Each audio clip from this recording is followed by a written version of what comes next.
हाँ जी सर, हमारे पास सवाल में ये कहा गया है कि हमारे पास एक बेसिकली स्मूथ हॉरिजॉन्टल सरफेस है, तो म्यू बराबर 0।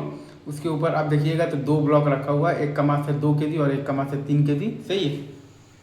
और उनके बीच में एक लगा हुआ है स्प्रिंग, और स्प्रिंग का स्प्रिंग कॉन्स्टेंट है आपके पास के बराबर 100 न्यूटन पर मीटर, और इनिशियली स्प्रिंग आपके पास नेचुरल लेंथ में है।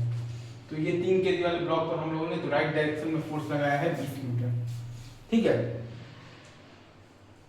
तो अब हमें ये सिचुएशन को एनालाइज करना है। Centre of mass is a zero momentum frame, इसलिए both particles stop simultaneously in the centre of mass frame. क्योंकि हम लोग जानते हैं कि P system ground is equal to P CM ground होता है, और P system CM is equal to 0 होता है, मतलब कि सेंटर ऑफ मास के फ्रेम में दोनों पार्टिकल ऑक्सीलेटरी मोशन कर रहा होता है। अगेन मैं फिर से बोल रहा हूँ, centre of mass is a zero momentum frame, मतलब कि both particle stop simultaneously in the centre of mass frame. मतलब कि P system ground is equal to P CM ground होता है, मतलब कि P system CM is equal to 0 होता है, मतलब कि सेंटर ऑफ मास के फ्रेम में दोनों पार्टिकल ऑक्सीलेटरी मोशन कर रहे हैं, ठीक है, इजी। तो अब अगर आप यहाँ पर देखिएगा ना सर, तो आपके पास ACM का वैल्यू क्या आएगा? ACM का वैल्यू आपके पास आएगा 20/5, तो 4 मीटर पर second square in the right direction. ACM का वैल्यू आएगा आपके पास 20/5, तो 4 मीटर पर second square in the right direction, सही है। तो ये वाले मास पर आपके पास स्यूडो फोर्स आएगा 8 न्यूटन इधर, और ये वाले मास पर आपके पास स्यूडो फोर्स आएगा 12 न्यूटन इधर।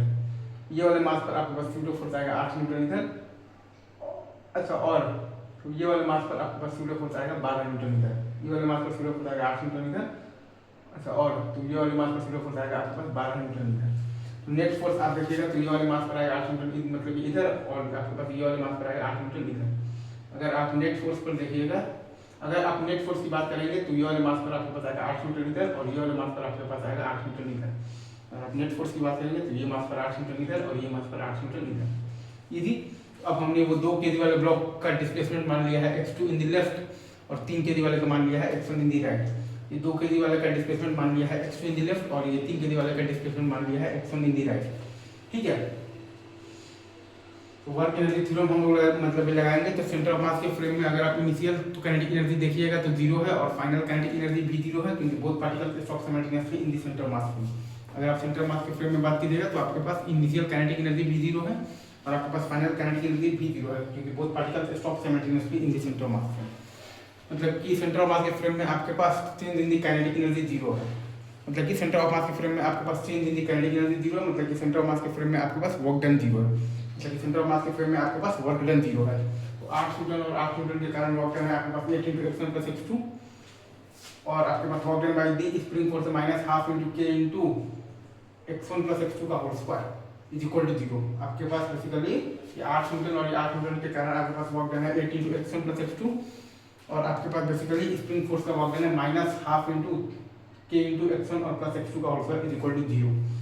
अगेन 8 न्यूटन के कारण वर्क डन है आपके पास 8 × x1 + x2, और स्प्रिंग फोर्स का वर्क डन है आपके पास -12 × k × x1 + x2 का होल स्क्वायर और बराबर 0।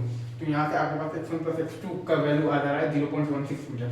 क्योंकि आपके पास x1 + x2 का वैल्यू 0.16 मीटर है, मतलब मैक्सिमम एलोंगेशन 0.16 मीटर है, लेकिन मैक्सिमम एलोंगेशन आपके पास 0.16 मीटर है। इसको कहते हैं कि सेंटर ऑफ मास के फ्रेम में जाकर सवाल को सॉल्व करना, ठीक है।